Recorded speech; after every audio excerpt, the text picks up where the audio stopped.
Paris Olympic शुरुआत से ही विवादों में रहा है। पहले खिलाड़ियों के साथ बदसलूकी, फुटबॉल मैच के दौरान अराजकता, खिलाड़ियों को बेहतर सुविधा न मिलना, जेंडर इक्वालिटी पर बवाल और अब भारतीय मुक्केबाज के हारने पर हंगामा मचा हुआ है। भारत को मुक्केबाजी में युवा निशान देव से पेरिस ओलंपिक में पदक की उम्मीद थी। क्वार्टर फाइनल मैच में उनका खेल जबरदस्त था और पहले 2 राउंड में बढ़त लेने के बाद भी उनको बाहर होना पड़ा। मुक्केबाजी में विजेता का फैसला एक दूसरे पर घूसों की बरसात से होता है, लेकिन इसकी स्कोरिंग प्रणाली आज तक किसी को समझ में नहीं आई है। इसका ताजा उदाहरण पेरिस ओलंपिक में भारत के निशान देव का क्वार्टर फाइनल मुकाबला है। यही नहीं, निशान के समर्थन में ओलंपिक मेडलिस्ट और पूर्व बॉक्सर विजेंद्र सिंह ने भी अपना वक्तव्य दिया है। आज के इस एक्सप्लेनर में हम इसी पर बात करेंगे और जानेंगे कि आखिर इस पूरे विवाद का कारण क्या है। नमस्कार, मेरा नाम है मार्तन सिंह और आप देख रहे हैं डेली लाइन। पेरिस ओलंपिक में पुरुष 71 किलो वर्ग का मुक्केबाजी का क्वार्टर फाइनल मैच चल रहा था। एक तरफ हिंदुस्तान के बॉक्सर निशान देव थे तो दूसरी तरफ मैक्सिको के मार्को बेल्डे। रेफरी के इशारे के बाद मुकाबला शुरू हुआ और निशांत ने अपने प्रतिद्वंदी पर मुक्कों की बरसात शुरू कर दी। जैब, पंच, अपरकट से निशांत ने मैक्सिकन मुक्केबाज पर हमला बोल दिया। भारतीय खेमा उत्साह में इंडिया इंडिया के नारे लगा रहा था, लेकिन जब नतीजे आए तो सभी चौंक गए। नतीजों में निशांत की हार थी। निशांत के हारने पर सोशल मीडिया पर खूब बवाल हो रहा है। फैंस इस बात को पचा नहीं पा रहे हैं कि विपक्षी मुक्केबाज की जमकर धुनाई करने वाले निशांत को आखिरकार हार कैसे मिली। निशांत पूरे मैच के दौरान बेल्डे पर हावी दिखे। पहले 2 बाउट में बढ़त बनाने के बावजूद भारतीय मुक्केबाज निशान देव पेरिस ओलंपिक में पुरुषों के 71 किलो वर्ग के क्वार्टर फाइनल में मैक्सिको से हार कर बाहर हो गए। वेल्टरवेट के इस मुकाबले में विश्व चैंपियनशिप कांस्य पदक विजेता निशांत ने अच्छी शुरुआत की, लेकिन बटे हुए फैसले के आधार पर उन्हें 1-4 से पराजय का सामना करना पड़ा। उन्हें पदक पक्का करने के लिए यह मुकाबला जीतना जरूरी था। खैर, आते हैं निशांत के मैच पर। फैंस इस बात को अब पचा नहीं पा रहे हैं कि विपक्षी मुक्केबाज की जमकर धुनाई करने वाले निशांत को आखिरकार हार कैसे मिली। निशांत पूरे मैच के दौरान बेल्डे पर हावी दिखे। उनके कुछ पंच तो बेल्डे सह तक नहीं सके थे।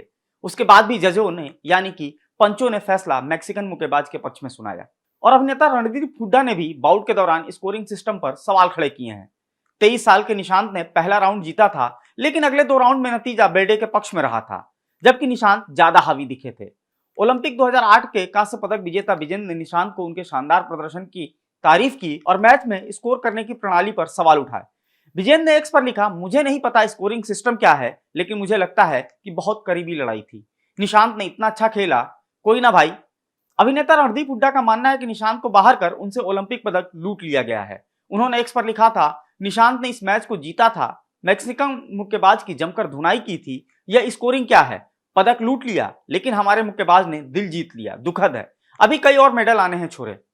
मैच की बात करें तो मुक्केबाजी में कुल 3 राउंड खेले जाते हैं और हर राउंड के बाद जजों की बेंच अपने अपने स्कोर बताती है। ये जजों की संख्या 5 होती है। उन्हें दोनों मुक्केबाजों को 10 में से अंक देने होते हैं।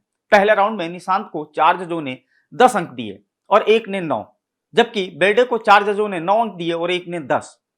पहले राउंड के बाद निशांत आगे थे। निशांत ने दूसरे राउंड में भी तीव्रता के साथ खेलना जारी रखा और सीधे जैब किया और बेल्डे इसे कवर करने में विफल रहे।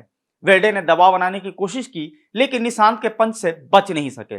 दूसरे राउंड के बाद 2 जजों ने निशांत को 10 और 3 ने 9 अंक दिए, जबकि बेल्डे को 3 जजों ने 10 और 2 ने 9 अंक दिए। यह बाउट बेल्डे के नाम रहा।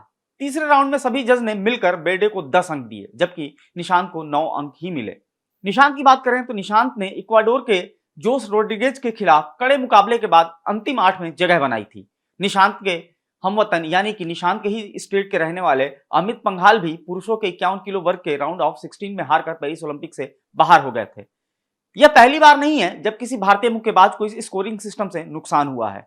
इससे पहले टोक्यो ओलंपिक में भारत की महान मुक्केबाज मैरी कॉम भी महिलाओं की 51 किलोग्राम भार वर्ग में प्री क्वार्टर फाइनल में हारकर बाहर हो गई थी। तब उन्हें कोलंबिया की विक्टोरिया एंग्रेट वेलेंसिया ने 3-2 से हराकर बाहर किया था। इस मैच में भी जज के फैसले पर सवाल खूब खड़े हुए थे। पहले राउंड में वेलेंसिया के पक्ष में 5 में से 4 जजों ने 10-10 का फैसला सुनाया। यही मैच का टर्निंग पॉइंट रहा। मैरी कॉम को इसी बढ़त की वजह से हार का सामना करना पड़ा था। इसके बाद मैरी कॉम ने बाकी बचे दोनों राउंड जीते, पर वो वेलेंसिया को मिले टोटल पॉइंट को कवर नहीं कर पाई। उस मैच के पहले अब तक 38 साल की मैरी कॉम ने 32 साल की वेलेंसिया को 2 बार हराया था। जब रेफरी ने मुकाबले के अंत में वेलेंसिया का हाथ ऊपर उठाया तो मैरी कॉम की आंखों में आंसू थे। मैरी कॉम ने बाद में खुद जजों के फैसले पर सवाल खड़े किए थे। पहले बॉक्सिंग में हर पंच पर पॉइंट दिए जाते थे और वो एक पारदर्शी स्कोरिंग सिस्टम था जिसमें मुक्केबाजों को अंदाजा रहता था कि उनके एक पंच से कितने अंक मिले। लेकिन अब जब से राउंड के आखिरी में जज अपना मत या यूं कहें स्कोर को अंतिम फैसला माना जाने लगा है, तब से इस इवेंट में कई बॉक्सर इस गलत स्कोरिंग सिस्टम का शिकार बने हैं। आज के वीडियो में फिलहाल इतना ही। आप फॉलो करते रहे हमारे डिजिटल प्लेटफॉर्म डेली लाइन को।